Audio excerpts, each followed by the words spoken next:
Bonsoir.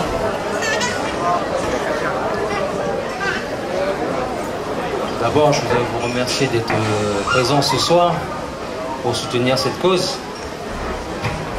Je vais vous présenter deux textes. Le premier, bien sûr, qui parle d'Haïti, puisque ma mère est haïtienne. Et le deuxième, qui parlera plutôt de nos mères, puisque mon père, lui, il est d'ici.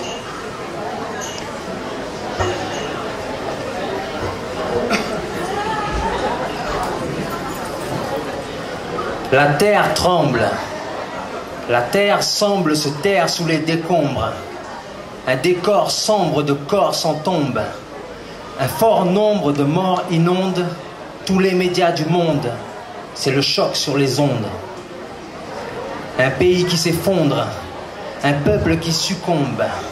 Des survivants qui tendent des mains remplies de cendres. Une soudaine hécatombe, juste en quelques secondes. Il n'y a plus que des ombres et nous pleurons ensemble. La douleur est palpable, l'angoisse interminable. Haïti est meurtri et son palais détruit.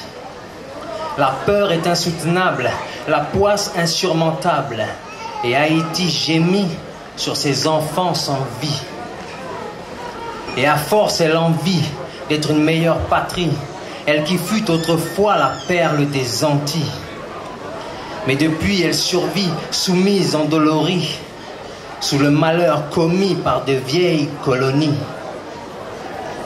Et à travers les âges, la marque de l'esclavage est restée si béante qu'à force, ça la hante. La peau noire en présage d'une douleur comme hommage, une peau qui alimente une religion naissante. Des chants où se lamentent, des voix bien plus vibrantes que le son des tambours des cérémonies vaudou. Il y a dans l'air ambiante une espérance vivante en attendant le retour d'un Haïti plus doux.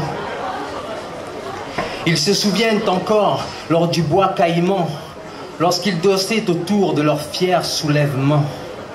Mais les chants qu'ils labourent dans la sueur et le sang n'ont jamais vu le jour de la libération. Drôle de gouvernement où corruption et troc deviennent les seuls alliés de Monsieur Papadoc. Des dictateurs sanglants avec de cœurs de roc. Et Jean-Claude Duvalier devient le baby-doc. Dur de gagner sa croûte face au tonton Macoute. C'est la loi des milices, c'est une drôle de police. Mais le peuple coûte que coûte reste ferme sur sa route. Et c'est dans l'art naïf que s'expriment les natifs.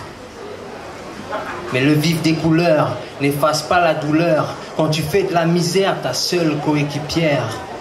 Des cœurs lourds de rancœur depuis les premières heures, des attaques meurtrières menées par les chimères. Une histoire trop précaire qui poursuit sa galère quand la nature s'acharne et que personne elle n'épargne. Un tremblement de terre fait trembler père et mère en arrachant des larmes à un monde en alarme. C'est partout un élan de mobilisation, entremêlant nations à passer à l'action.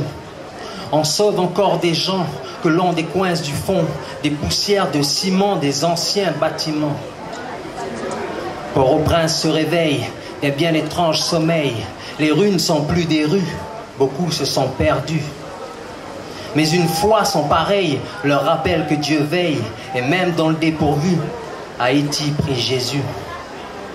Y a-t-il une once d'espoir au milieu de ce cauchemar? Moi je veux bien y croire, mais c'est si dur à voir. Il est déjà si tard pour un nouveau départ. Y a même pas de quoi boire et manger reste illusoire. Je ne prends pas au bas mot les promesses d'Obama de sortir du chaos l'île de ma vieille maman. La tête dans les infos, j'affronte avec effroi la tristesse des photos. J'ai des racines là-bas. On a tous nos problèmes, tous nos petits dilemmes, mais ceux d'Haïti même se ramassent à l'appel. Ce pays que l'on aime, aujourd'hui nous appelle. Il est temps que l'on sème de nouvelles étincelles. Haïti chérie, tu t'endors sans bruit. Moi je suis ici, mais pour toi j'écris. Dieu te rendra la vie si tu crois en lui. tu redeviendras la perle des Antilles. Merci.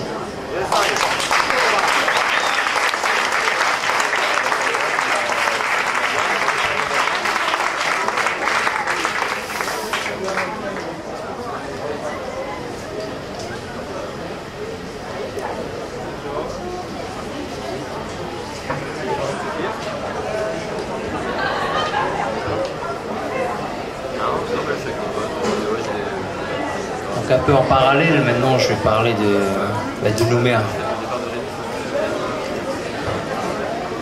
Il fait presque nuit sur ma ville, cette ville aux allures idéales, là où se commencent des idylles qui pour certains se finissent mal. On l'appelle la ville du pays puisqu'elle en est la capitale. Elle se fait belle, parfois docile, quand des touristes y font escale. C'est une destination de rêve au niveau international. Mais c'est aussi une ville en grève, pleine de faits divers dans le journal.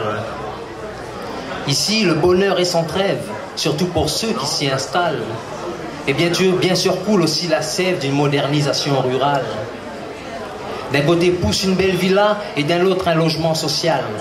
Des quartiers chics un peu bourgeois et des quartiers chauds un peu sales. Il y a ceux qui aiment le cinéma, un ciné-city de douze salles, et les amateurs de cava qui passent leur nuit au Nakamal. Et puis, quand la pénombre est là, beaucoup sont imbibés d'alcool. Et le vendredi soir, tu vois la baie des citrons devenir folle. Au bar, en boîte, on danse, on boit, les taux d'alcool émis s'affolent. Et l'on devient vite hors de soi quand la police fait ses contrôles. Les gens aiment la musique du coup, on en entend plein les bagnoles. Il y en a vraiment pour tous les goûts, mais c'est du reggae qu'ils raffolent. Il y a ceux qui font les 400 coups et d'autres qui se lancent dans le football. Puis ceux qui travaillent pour des sous pendant que d'autres s'essayent au vol.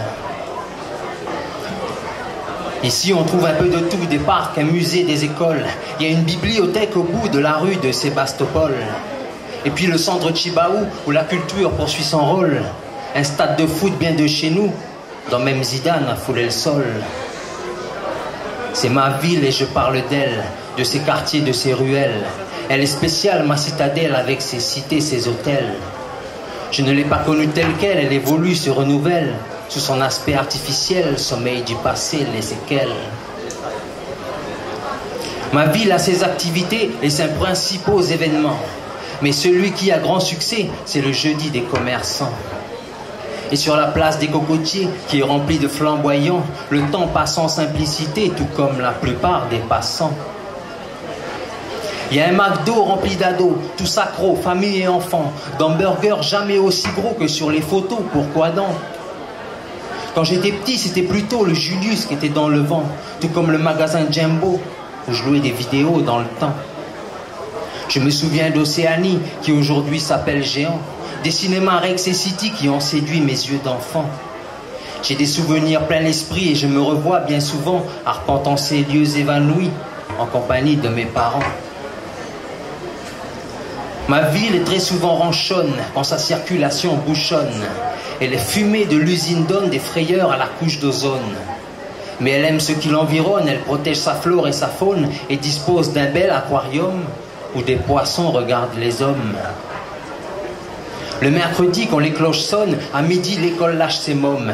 Ils marchent en bande, ils jouent, ils zonent de l'Alma à la rue de la Somme. Ils se disent je t'aime, se pardonnent par SMS au téléphone, se donnent rendez-vous et déconnent. Pour eux, toutes les raisons sont bonnes. Dans Chinatown, les boutiques soldent des t-shirts de Marley par tonnes. Les copies de marque s'additionnent et ça devient la guerre des clones. Ma ville n'a rien d'une ville fantôme, son histoire remplit plusieurs tomes. Cette année même, on ovationne les 50 ans des télécoms. C'est ma ville et je parle d'elle, de ses quartiers, de ses ruelles. Elle est spéciale, ma citadelle, avec ses cités, ses hôtels. Je ne l'ai pas connue telle qu'elle, elle évolue, se renouvelle. Sous son aspect artificiel, sommeil du passé, les séquelles. Aujourd'hui, ma ville a grandi pour mieux satisfaire ses envies. Elle a des bus toujours remplis et sa compagnie de taxis. Elle a des banques pleines d'appétit, des supermarchés pleins de caddies. Ils ont même réouvert Tati, le magasin au plus bas prix.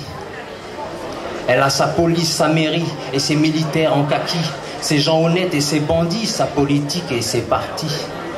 Ma ville n'a jamais d'insomnie car tout se ferme quand tombe la nuit. À part les stations, service qui servent les clients après minuit. Elle a ses radios, ses DJ, RFO, Jido, Énergie. Mais nous, le plus qu'on apprécie, c'est les petites annonces de Francky. Il y a des agences de voyage qui exposent des affiches bien jolies et au-dessus il est écrit que le paradis c'est ici. Que sera Nouméa demain, elle qui parle de destin commun.